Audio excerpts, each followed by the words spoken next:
Good afternoon, everyone. My name is Nick Mansfield. I'm the Dean of High Degree Research, and I'll be the MC for today's proceedings. But before we get underway, I would like to acknowledge the Darug people, the traditional owners of the land on which we meet, and to pay our respects to their elders past and present, and also to any other Indigenous guests who are with us today.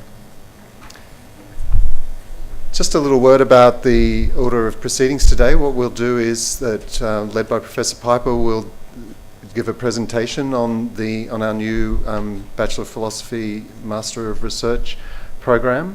After that, there'll be time for questions from the floor, and at the end of the proceedings, we'll break up into faculty-based groups in this room and in the foyer outside for you to ask people from your faculty more specific questions. But anyway, to get us underway, I'd like to introduce Professor Jim Piper, who's the Deputy Vice-Chancellor of Research, to present an overview and background on the new program. Jim. Hi everyone, thanks very much for coming and for your interest. I'm going to describe the philosophy of the program and some of its structures and some of the funding arrangements, and Nick is going to follow up with some more detailed stuff. Some of you, I think, might have been at our information sessions in the first half, and for you that will be an update, but I guess there's quite a lot of people here who were not able to attend those. The key message right at the start is that this program has been purpose designed to take students who are high performing students who are interested in pursuing studies to a higher level, and a purpose designed program which will prepare them to do a PhD in due course, either immediately or subsequently, but also in its own right will be a very high quality degree.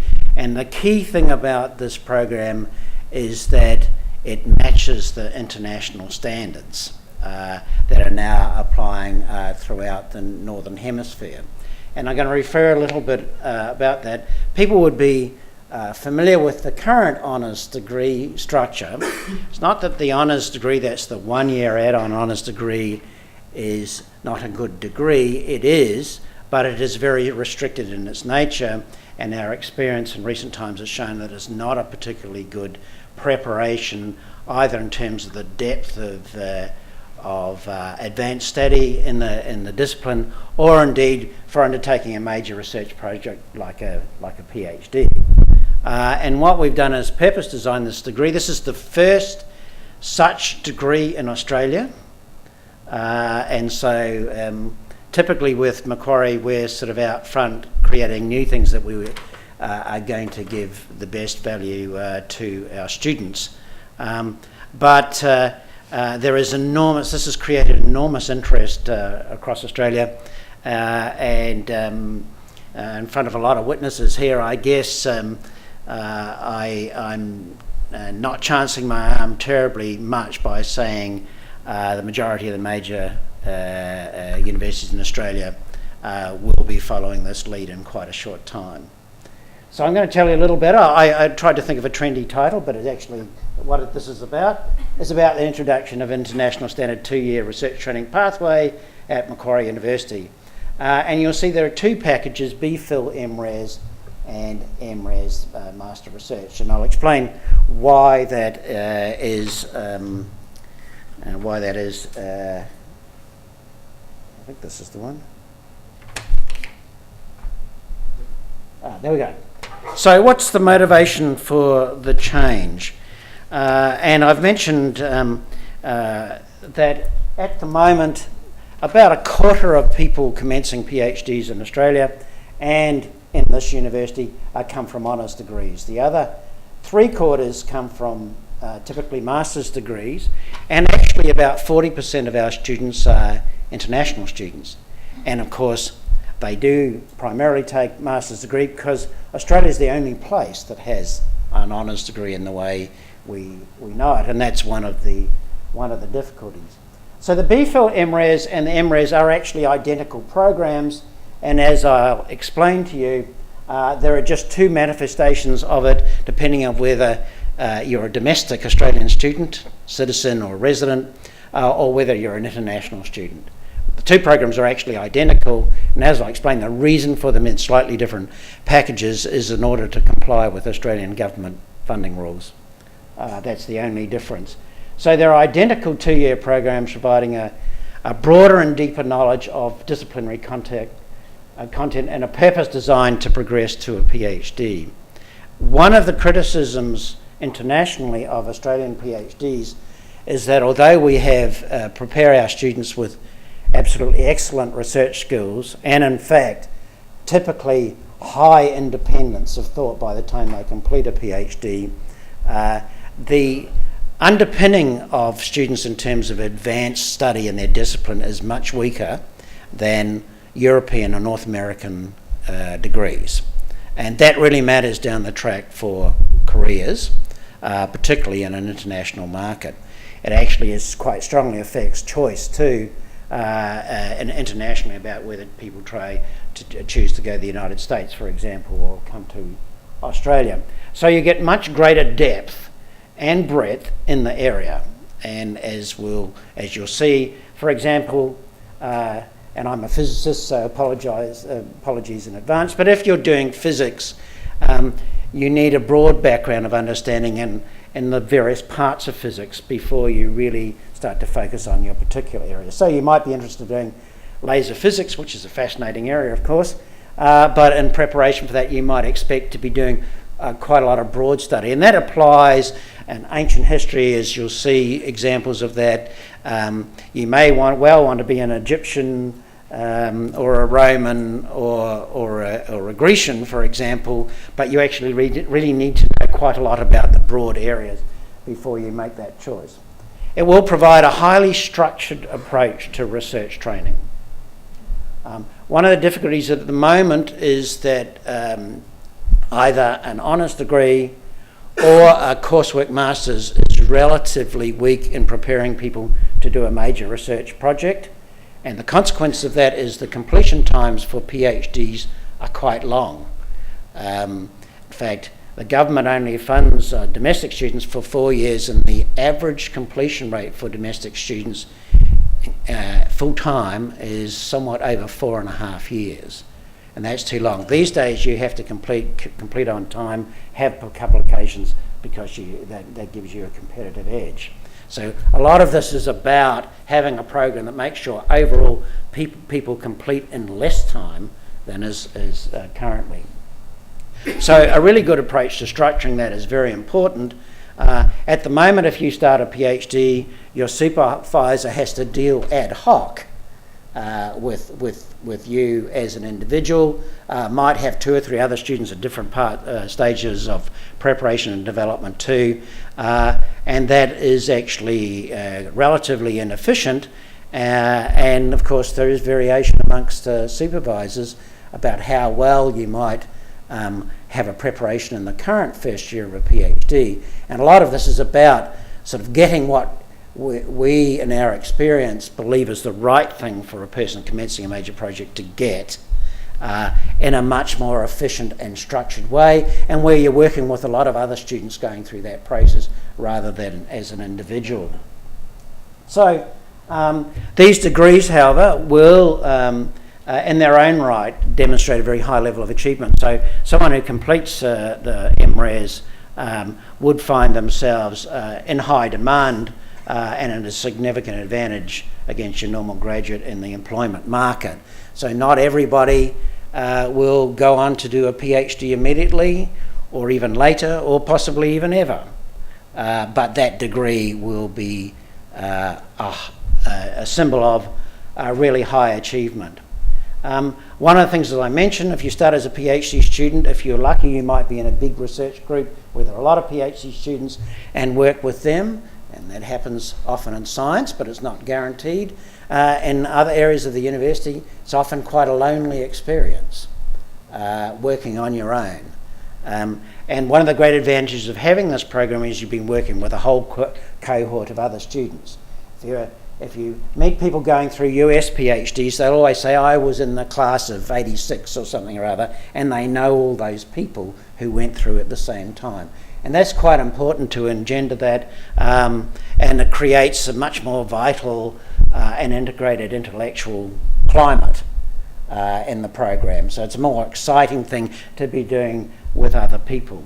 Obviously, it offers students the opportunity to progress with their academic interests in their field.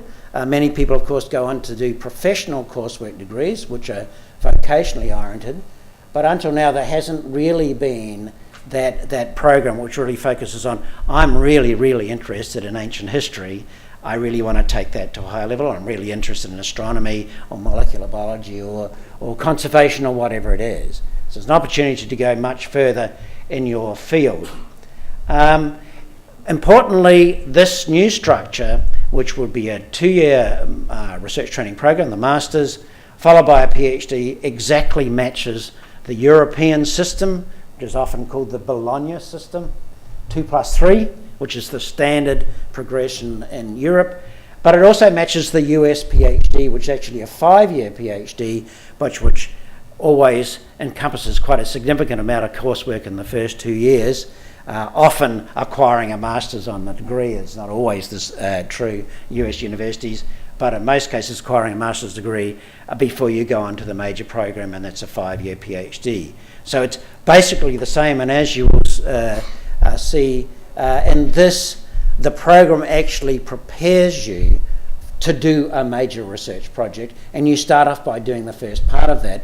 When you go ahead to a PhD, if you do that, then you complete the whole program, and you're extremely well prepared in starting the PhD with a very well designed research project right from the word go. It will improve overall completion rates. The idea here is to take the total completion time from completing a bachelor's degree to completing a PhD to 5 years.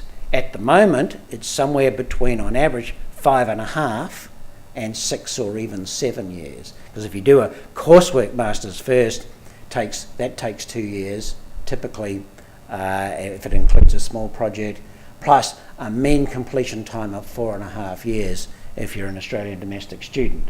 So the idea is, in fact, to decrease the time because it's a much better structured and purpose-designed approach to doing a major program. And of course, because it matches the Northern Hemisphere system, will provide enormous mobility for students. If you do want to go to the US, if you do want to Europe, if you do want to be one of our current 150 students doing joint PhDs with universities around the world, a joint PhD with the University of Heidelberg or Frankfurt or Hamburg or Montpellier or the many universities we have those arrangements with, and that's very exciting. We aim to have 10% of our students doing joint degrees with international universities. We spend half the time at each university and to get a degree either from both or an integrated degree in one step. Okay, so let's just talk about how that resolves into the structure. First of all, and this comes to the heart of why there's these two different versions, is the Australian government funding legislation actually confines the way we have to structure these degrees. So there are two completely equivalent. In fact, if you're in this class next year, you might be sitting by a student who is an international student and doing exactly the same thing. They just have a slightly different degree package because of the funding restrictions. So Australian domestic students will enrol in a BPhil Emirates package. Can't enrol in the BPhil on its own, it's the two, BPhil Emirates. And that BPhil is essentially, you probably don't know what the AQF, the Australian Quality Framework, but a level 8 is equivalent to an honours degree. So it's an advanced degree beyond bachelor's, and a master's is level 9. So this degree package straddles level 8 and level 9.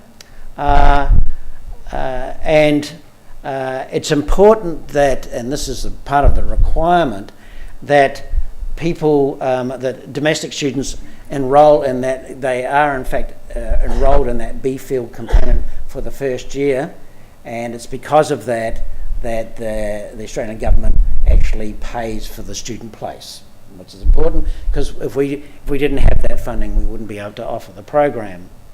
So, domestic students enrol in the BPhil Emirates package. After completion of that first year, which is the BPhil year, domestic students will progress to the second year of the program, which is the Masters, the second year of the Masters program, effectively with full credit for that BPhil. And this is, you yourself really won't notice anything much about this. You would just progress ultimately in this 2-year program, but it's because of the funding restrictions that we have to do it that way. And having successfully completed the second year of the Masters of Research, then you will be awarded the Master of Research. Okay? Any student who does not proceed to the second year will be awarded the Bachelor of Philosophy, but this emphasise that this is designed to be an integrated 2-year program where people are really proceeding to the Masters. People who pass the first year but don't wish to proceed, and a variety of reasons for that. First of all, they may not pass, although I don't think that's going to be very common. They may have changed their mind, which is fair enough. They may not have performed as well as they would like, and therefore not being able to maintain entry to the scholarship program. They would be awarded a Bachelor of Philosophy. But we anticipate the majority of people will just, since it's a completely integrated program, will go over to the MRes and ultimately will be awarded the Masters of Research. International students will just enrol in the Master of Research because international students are not subject to the Australian funding rules in that respect. And in fact, there'd be a downside for international students because if they were enrolled in the BPhil Emirates, they have to get 2 different types of visas. One for an undergraduate program, one for a postgraduate program, which is quite problematic. So international students doing exactly the same program but will be enrolled just in the MRes Year 1 and Year 2. Effectively, the MRes Year 1 and the BPhil are exactly the same. And of course, there's also, if international students do not proceed to the second year but have passed the first year, then they're awarded a graduate diploma, which is a level 8 qualification equivalent to honours. And then finally, the MRes actually qualifies as a research degree. So that means that MRes would be transportable to another Australian university, to an international university, and so on. So it is a research qualification as well as being an advanced study qualification. Okay, so let's first of all again deal with domestic students. Admission to this program, the BPhil Emirates program, is exactly the same as applies now to admission to a bachelor's honours degree. Okay, that's effectively a 65% weighted average over the program and or a credit average in the final year. Now those are the formal requirements. As with honours degrees entry at the moment, if a student is near the margin, maybe even slightly below it, it is open to the faculty to make a case about why that student is very well suited, and in many cases that might be based on their demonstrable potential to do a research program. As people mature, mature at different rates, and people often show potential in particular areas. Sometimes people are very good at the routine coursework or struggle with routine coursework, but have very strong potential to do independent study. So if you were close to that boundary, obviously if you're above it then it's easy. If you're close to it, don't despair, because the faculty, it's within their power to recommend admission to the program if you're close to that boundary but not quite above it. Okay, so there's discretion there. And everybody who's admitted, whether automatically because of their grade point average or or by a case being made by the faculty that you're well suited to this type of degree. And motivation is always a wonderful convincer for faculty, believe me, if you're really motivated to do it. Every domestic student will get a tax-free scholarship of $8,000. Okay, that will be given in 2 tranches, payable in the first half and the second half of the year. Okay. However, it's also true because that first year is funded as under a Commonwealth grant scheme. It's called Commonwealth Student Places. Then the students in that are also continue to be liable for HECS. Okay, and in fact, again, it's typical of the fact that the way the funding scheme has worked, there's a lot of things that hang off it, that people in the first year will be liable to pay the student activity fee. Those you'll see they won't be in the second year. Also, however, students enrolled in this, domestic students, if you're currently getting Austudy, then you can continue to get Austudy. So as you can see, we're having to work with the Commonwealth who have approved this program to make sure that we meet the funding requirements. But I emphasise that's exactly the same as if you do a Bachelor's Honours. At the moment you're eligible for HECS and all the rest of it, but in this case you're getting an $8,000 scholarship straight away. If you then, when you proceed to the second year of the program, but in this case you see we've slightly upped the ante. You need a 75% performance to maintain that scholarship. Now 75% is not a coincidence. That is equivalent to what we know at the moment as an honours, an upper second honours or an honours 2A level qualification is actually a 75% threshold, and that is the current requirement for admission to a PhD. So in a sense that's not changed either. So to proceed with this, you effectively need to be performing at what we used to call honours 2A level, which will be 75%, and students who reach that will automatically get a $16,000 stipend. And because this part of the degree is funded under the Commonwealth Research Training Scheme, there are no fees for domestic students. Moreover, you're not even eligible for student activity fees. It's just part of the complications of the way the government funds things. Okay, so no fees for domestic students in the second year, no HECS, no student activity fees, and $16,000 stipend, so long as you maintain that 75% in your first year, which is no different from the current entry to PhD.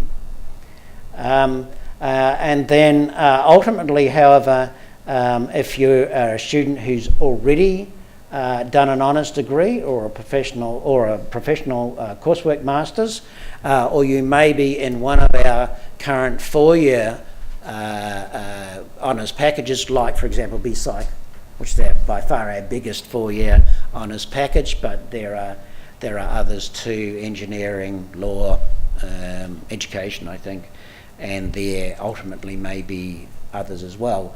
4-year bachelor's packages. You will be able to enter into the second year of the MRes directly for the research training component. And students who enter in the second year directly with 75 performance average will also qualify to get that scholarship of $16,000. Okay, and that's a tax-free scholarship. Okay, for international students, it's sort of largely the same. Admission to the MRes, so they go straight into their first year of that MRes, because there's not complications with government funding on that. And it's important that you are in the MRes in the first year because it makes the visa things easier. You go for a research postgraduate visa. They will have to demonstrate an average mark of 65% if they're a Macquarie graduate, and of course a large fraction of our students are international students, and many of those may well be interested in going on to this program. So as long as they've got that 65%, they're treated exactly the same as everyone else. However, we also anticipate quite a large number of students coming from foreign universities, particularly Asia, Middle East, India. they will need to demonstrate the equivalence of 65%, which is basically the top 20% of graduating classes in their institution, and that may vary from institution to institution. This program has caused such a level of interest amongst the leading Chinese universities that we're already negotiating with 2 or 3 of the top 10 Chinese universities to actually place cohorts of their students into this program. And so international students will be able to enter with a partially completed master's degree. The typical Chinese master's, for example, is 2 years coursework plus 1 year research, and a lot of students enter into programs having done the coursework component of that and come to Australia for the research training program. They will have to be in the top 10, 15% roughly of their cohort in order to qualify entry to the second year. And there are a number of international scholarship packages for 4-year programs, China Scholarship Council, of course, but a number of other agencies around the world. But most importantly, for international students, there will continue to be a range of scholarships funded by the university. The university currently invests something like about $16 million a year in international students, and that's a very strong component of our strategy to have the highest quality research. And so there will be a number of scholarships available depending on scholarships that people have from home country, and that can be a mixture of stipend, full or partial, or fees, full or partial, and we're currently negotiating with a number of international universities on that basis. The whole point is here, and we want to encourage international students, they currently make up between 35 and 40% of all of our PhD students. Those students provide an incredible background and richness to what we're doing, and that's much to be encouraged. Okay, so Nick will tell you a lot more about that, but just to reiterate, this is a purpose-designed program. The first year, which is either the BPhil year or the first year of Emirates for international students, has 6 major units of advanced study in the discipline, and you'll be hearing a bit more about that from Nick, but a lot more about that from your faculties. We have approved some 32, 33, roughly 40 programs at last count. So if you want to do one in medical science, in medical science, then there's a specific program for that. If you want to do it in physics or ancient history or philosophy or whatever it is, there's a clear program of advanced study. And all of those advanced study units have a very significant research component. In fact, they're really designed to bring you from where you finished your graduate study to what are the unanswered questions. You know, in undergraduate study to bachelor's, you could be forgiven often for thinking that everything's known about this subject, but of course it isn't. And often it's a surprisingly short distance to what is completely unknown. And that brings you to the threshold of where research is going on, and that's the really exciting thing. So those units are designed to bring you to the point where you really understand what are the research boundaries in all of those areas of the discipline. And of course, ultimately, you're going to choose one of those. You're going to choose you want to be an astronomer, or you want to be in marine science, monitoring, dolphin migration or something like that. And you will use that to make that decision of where you want to go. So each of those have a significant research component. Year 2 is the major foundation project, and it's designed, after year 1, actually I really do want to be in marine science, tracking turtles from Spain to Nicaragua. It's one of the things I wanted to do when I was a student. Turned out to be a physicist. So that of course, in order to really, having made that decision based on what your interests are and the type of people you met and sort of supervisor you'd be really comfortable working with, Year 2 is really about taking that, developing it more, understanding the research methodology that really applies in that area. This might involve working with particular research groups, for example, to acquire that, developing generic research skills, and the research methods really specific to that part of the discipline. It's different if you're an astronomer than if you're a laser physicist. And then undertaking major literature review to make sure you identify a key area of research that's really interesting, there's a good reason to do it, and you know how to do it. Develop the definition of the project, the plan, and then do the first part of that. But in that, you're actually going to be planning effectively a PhD project, and you're just going to do the key foundational studies at the start of it, which is your master's degree. The point being that that will be a significant research experience, but it's going to position you brilliantly for then getting straight into your PhD. No wasting time mucking around, wondering what the hell you're going to do, chasing after your supervisor, those sorts of things, which currently happens rather too much with the current PhD arrangements. Part of that, and you'll see in that first 2 years, the Research Frontiers unit, which will be about exposing you to the type of research which is actually happening in the faculty. Seminars, laboratory placements, all of those things, seminars from and workshops from visiting experts and so on.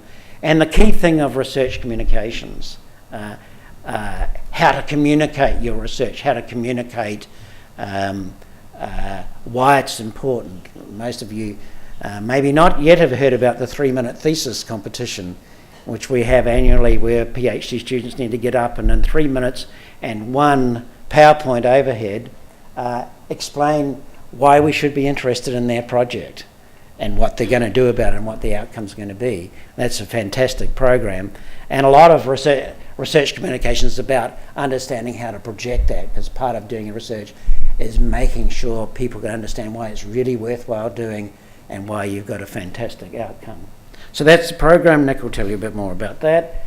Finally then, for those that choose to progress to a PhD, from 2014, the entry to a PhD at Macquarie University will change, and it will be to have an MRes or a Master of Philosophy, which is a conventional 2-year research master's degree, or an equivalent research master degree from another institution. So it's designed to make this end-on, and students who complete their MRes at a minimum 75% average, which is an honours 2A, if you want to think of it in the old-fashioned terms, will automatically get admission to a PhD. Those who maintain an average of 85%, which is the threshold for first class, will automatically get a scholarship to progress to their PhD.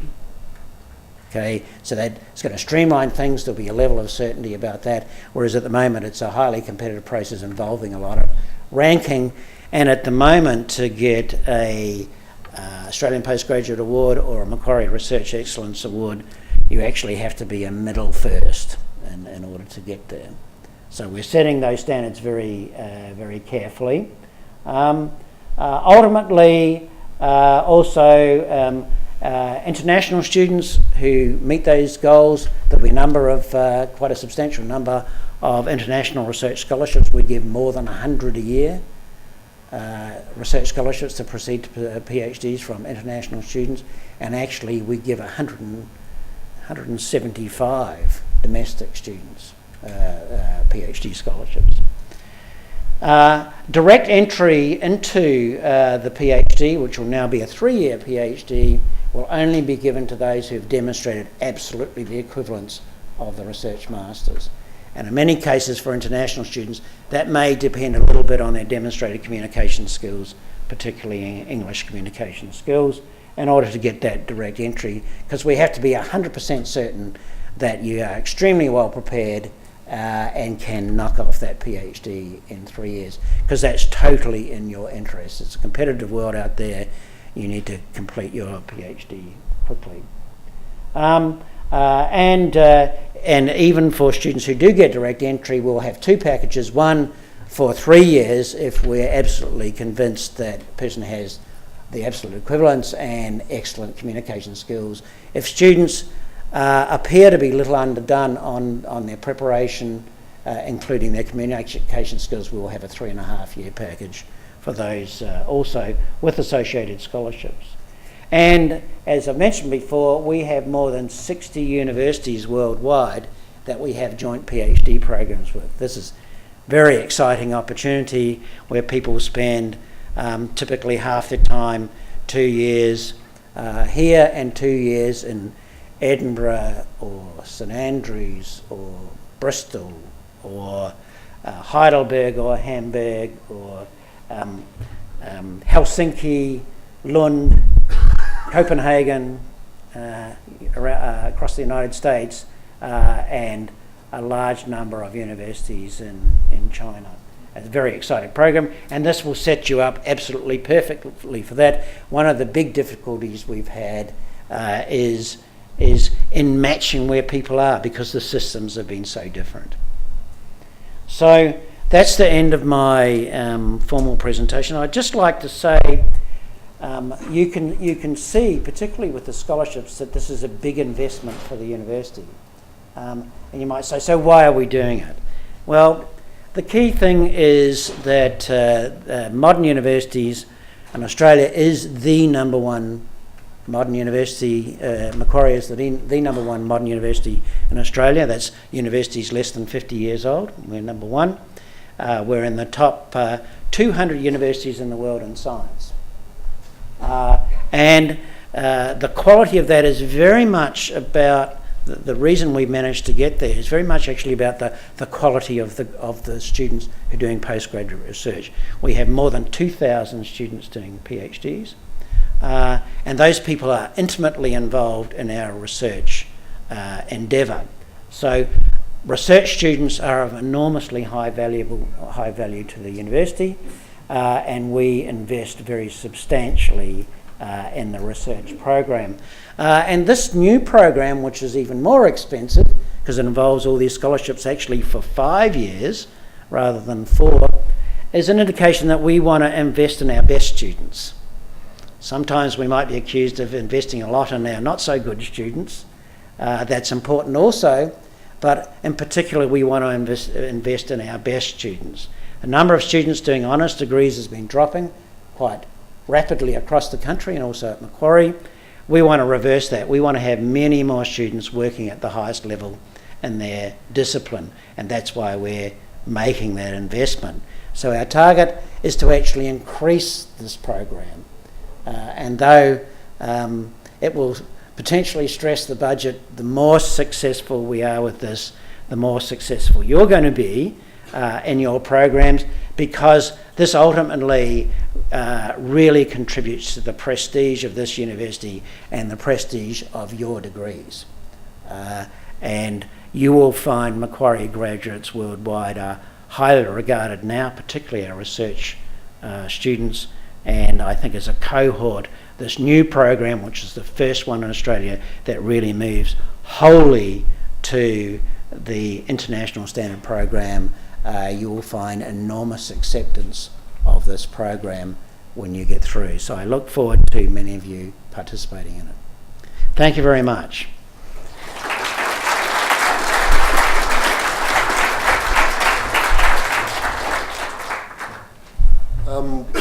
It's just a little bit more to present to you, but I'm aware, Jim, you have to go fairly soon. So perhaps if we could take questions at this stage to Jim about the program.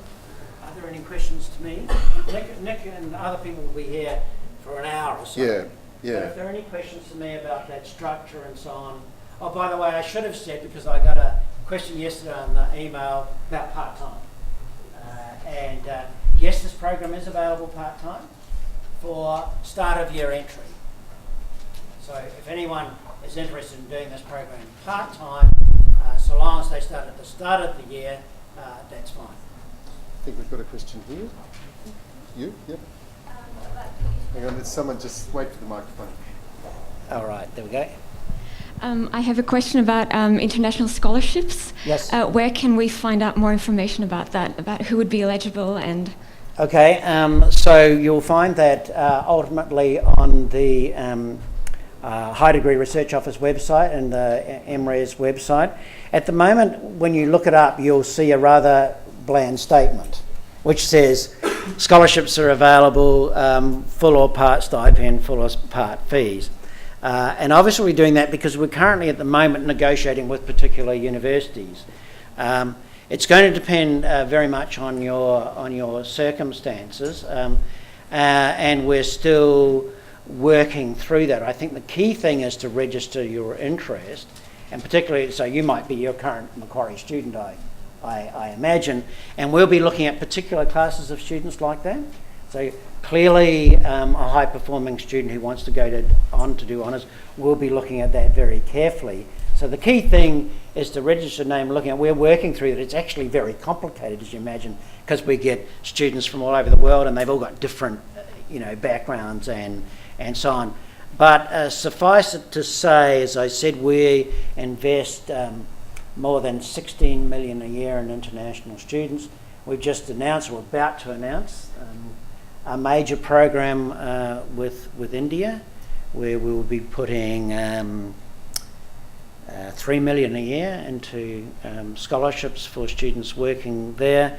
We currently are investing 10 million a year in fees and scholarships for students from China, and something like 3 million a year from students from Europe.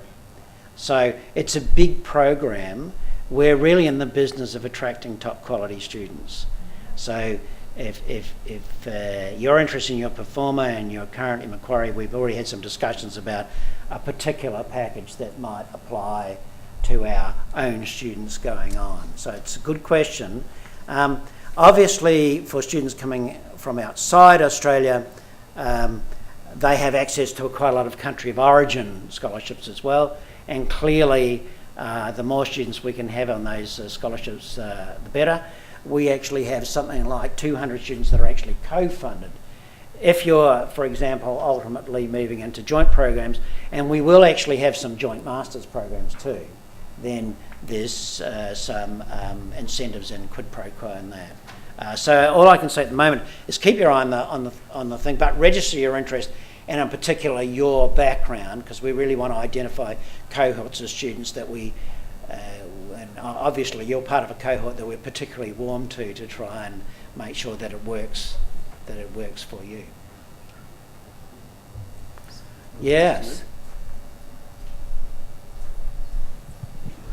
Just a quick question on actually enrolling as a domestic student in the MRES program. Is it done through the High Degree Office, or is it done through UAC at this point? High Degree Office. Okay. So there are live forms. Ren, where's Ren? There are a number of, they're outside actually. Ren's there. The High Degree Research Office, that's actually available on the website now. There are enrolment forms. You go in there, click in, and there's enrolment form for domestic students, which are BPhil Emirates, and enrolment form for international students.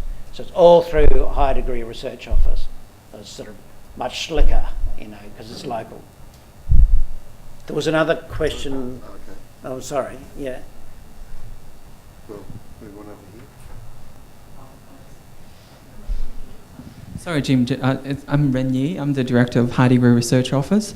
All the application for MRES for domestic and international student is already on HDRO website. So if you have any questions, and if you're not sure what the application process and form, please come to HDRO, and the staff will help you face to face and go through all your questions. And all of the HDRO staff are outside anyway, so you can identify one of those. So there's Yes. down here. You mentioned that students in the first year would be eligible for Austudy Yes. in addition to the stipend. Will that apply to youth allowance as well? I believe so, yes. Okay, thank you. Yeah. So anything you'd be eligible for if you were continuing, say, in a Bachelor's Honours, you'll be eligible for here.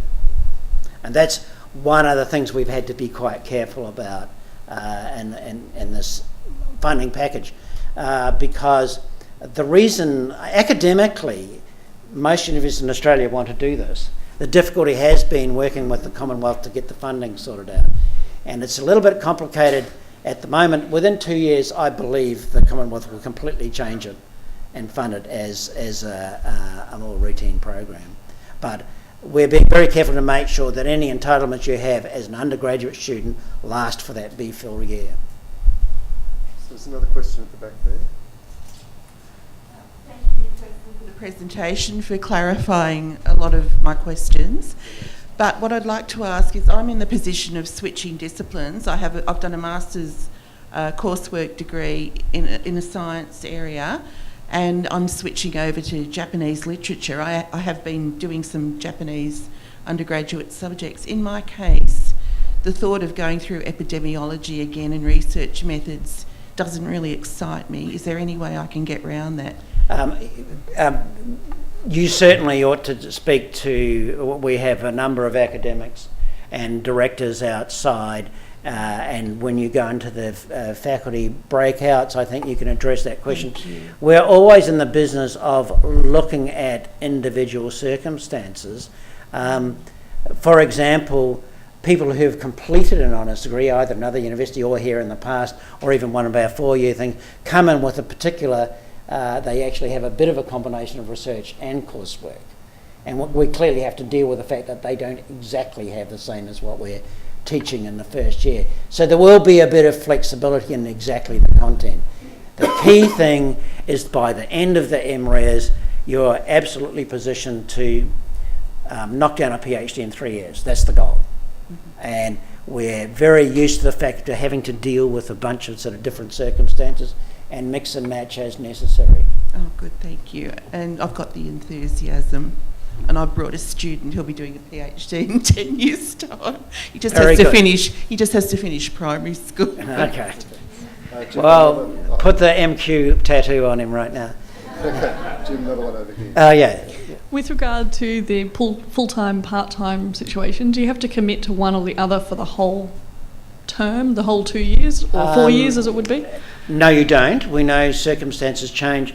The difficulty, and the reason I've said it would have to be full year tranches, because at the moment, as we're getting this underway, having people sort of start in the middle of the year, sort of in many areas which are more hierarchical in their study, causes a real issue. So ultimately, as we scale this up, there may be much more flexibility in ducking and diving, but there would be no reason why one couldn't do full-time for the first year and part-time for the next 2 years, for example. Question down here. Yeah. Just wait for the mic. Sorry, just a housekeeping question. I'm not quite sure. The application for the scholarship, is that a separate? Is that done at the same time, or is it a separate issue? I think, Ren, for domestic students, we're taking applications for admission as an application for scholarship. Yep, automatic. So you don't have to do a separate thing. Just back there. Yes, go. I have a master's degree in physics. Oh, you're over there, right. Yeah. You're very dark from here. Sorry, and I'm now interested in doing MRS program in environmental science. So in that case, will there be any recognition of prior learning? You've completed a master's? Master's degree in physics from India, and now I'm interested in doing Masters of Research program in environmental science. Yes. So in that case, will there be... In that case, again, I would actually talk to the faculty representative, depending on your background. I mean, a significant fraction of your physics could well apply, of course, depending on what part of the spectrum of environmental science you're in. So again, we're always interested in giving, credit for stuff that's relevant.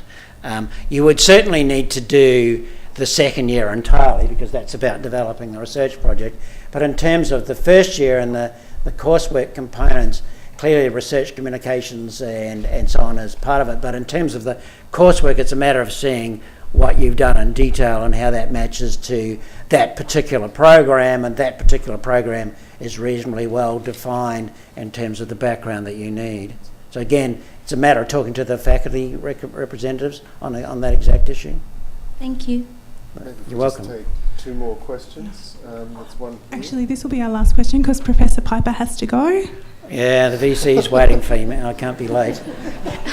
Okay, well, I tell him I was any talking a other lot questions we can deal with later, but just for this part of the session, this one more.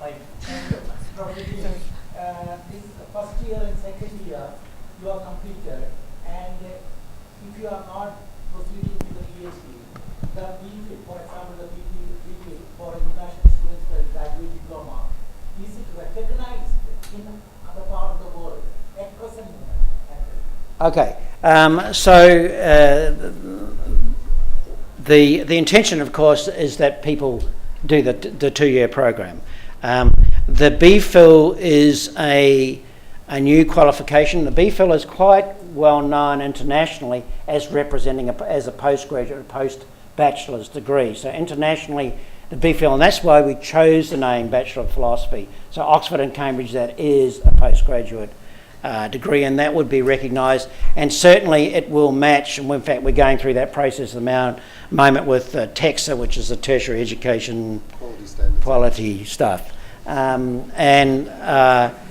it will effectively be perceived as the equivalent of a level 8 honours degree, or in fact in level 8 there are 3 types of levels. One is the graduate diploma in professional studies, and one is a graduate diploma basically in research. So it will be recognised because it's part of the Australian Quality Framework. So thank you. So You're welcome. You can continue the next second year in your other. Yeah, in the second year, of course, you then have a full master's. Well, the other thing is admissions requirements. I mean, there's many thousands of universities in the world, so we can't really be absolutely categorical about the admission requirements of every university, but it would have the same level, as Jim says, has the same level of recognition as equivalent qualifications do already. Okay, I'm sorry, folks, I do have to rush. Thank you very much for your interest. I think you'll find this is going to be a really exciting program.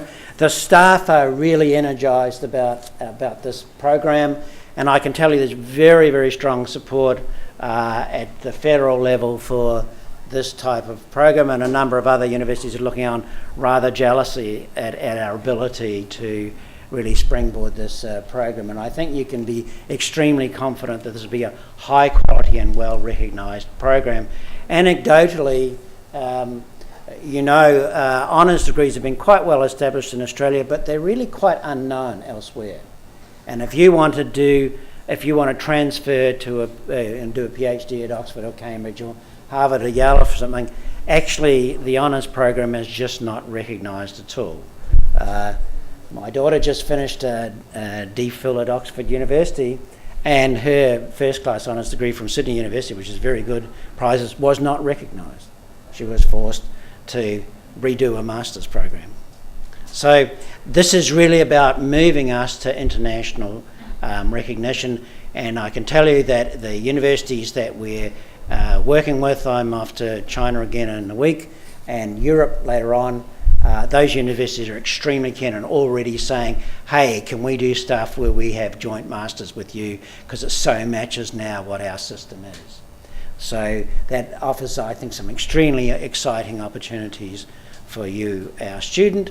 And as far as the university is concerned, it really is about building this cohort of outstanding graduate students we have around the world, which is of great benefit to the university's reputation long term. So thank you very much, and I'll leave you in the capable hands of Professor Mansfield.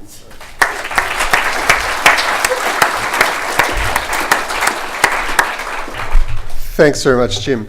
Look, I just want to speak for a couple of minutes a little bit about the content of the program, especially in next year. All of this information is already available on the HDR website when you click on Masters of Research, or on the Masters of Research website, or it's available through the course link on the Macquarie website. So I won't be saying anything that you can't follow up pretty easily by yourself afterwards, but just to give you a bit of a quick overview, Okay, now this is just a brief outline of the structure that Jim talked about. The first year is what I'll be concentrating on. The second year is still under construction at the moment. That won't be taught for the first time until 2014, but it will be a combined program involving a systematic and structured approach to research preparation. Next year, you'll be doing 32 credit points. That's broken down into 8 units. There's a research communications unit, which will be taught centrally by Dr. Juliet Lum, who's here somewhere. At the back there. And there'll also be the Research Frontiers units that will be taught in disciplines or departments, giving students up-to-date information about the latest developments in research in their particular area of interest. You'll also be doing 6 units of what's called advanced undergraduate coursework. So they're just units in the same way that you're familiar with, but they'll be at a more advanced level, at AQF level 8, as Jim identified. We have over 200 units approved that are available to students to choose from, and the program is not designed with a constrained set of specializations. Technically, what that means is you will be able to put together a program from units across the university. Okay, so any of those 200 units are technically available to you. However, you will be enrolled in a faculty in a department. You will require academic approval from someone in that department for the combination of units that you put together. Okay. Now, in some areas, that will mean you have a great deal of elasticity about how you construct your program. In others, it'll be more constrained. Now, that depends on what the departments have determined are really the necessary qualifications that you'll need in terms of academic content before you advance to research. So in some areas, you won't have much choice. You'll be constrained to do the program that's defined within that department. In others, because of the nature of your research interest or the nature of the discipline, you'll be given a much greater flexibility. But that's for negotiation between you and your department.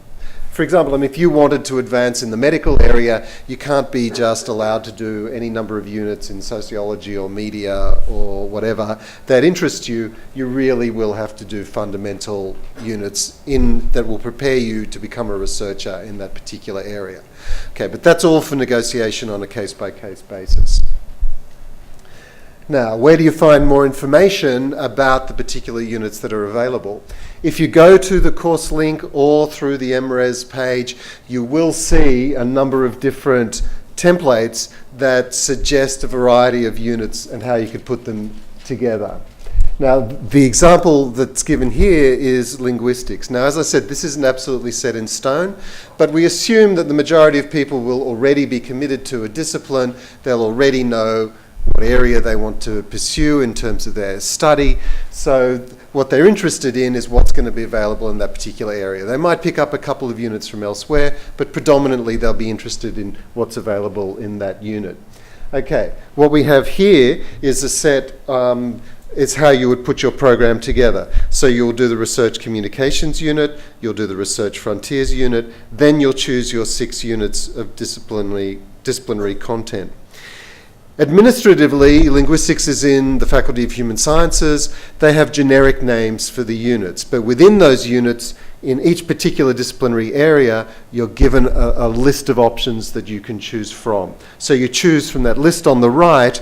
Administratively, the name on your enrollment will be one of the ones in that box in the middle at the bottom, but the actual content is specified in the list that you choose those options from on the right.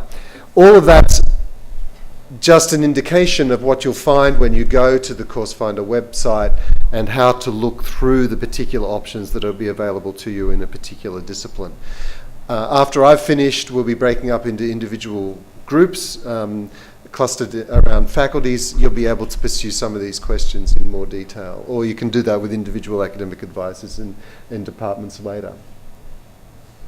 Okay, and this gives the level of detail that's also available on the web page. Firstly, the description of the shell units, and then the breakdown into the description of each individual unit. So there's full information available for all of the options of the program for you to start to make informed choices about how you want to compose your program for next year. Okay, this is actually, it's a bit blurry, I'm afraid. That's to do with my total incapacity and ineptitude in cutting and pasting. This is actually a chart that provides information for people who are not advancing in the most conventional pathway, which is through the bachelor's degree into the 2-year program. If you're already coming with a master's or a completed honours degree or a partially completed honours or master's degree, you'll be given some advanced standing or recognition of prior learning, it's called now, into the program. If anybody's got, when we break up, if anybody's got any questions about that or is concerned about their individual circumstances and how they would fit onto this particular template, then perhaps you should come and see me and we can talk through those kind of individual structures. Basically, if you have a completed master's degree or a completed honours degree, you'll be given more than likely the equivalent of a year's credit into the program and go into the second year of the program. That won't be available for the first time until 2014, and in some individual circumstances, especially if you're changing disciplinary area, you might be expected to complete some of the coursework program in the first year, but that will depend on individual circumstances. That's just a tabulation of that. Finally, just a little bit about the timeline and the procedure that we're about to embark on. The main round of applications for the program closes on the 31st of October. We will be accepting late applications, but that's when we want the bulk of applications in by. They will be assessed internally in the High Degree Research Office and in negotiation with the faculties about the aptitude and ability of individual students to enter into the program. You will then receive notification and documentation about how to proceed towards acceptance and enrolment, and that's when the process of negotiating about how you want to compose your program would really begin. And I'd encourage you to discuss that with the individual MRes coordinator in the department or discipline that you're interested in. And finally, enrolment will take place in the normal way in the main enrolment round in February for the commencement of classes towards the end of February in 2013. So it's a fairly straightforward process. But to reiterate, all of the administration of this program is internal to the university, and it's the High Degree Research Office, as this is a High Degree Research training pathway. It's the High Degree Research Office that will have responsibility for it, and all information about it can be accessed through the High Degree Research page, which is hdr.mq.edu.au, very easy to find from the Macquarie website. All the links necessary follow from there. And any administrative inquiries can be directed either to the HDR officers in faculties, the Associate Deans HDR in each faculty, or to the High Degree Research Office, or to me.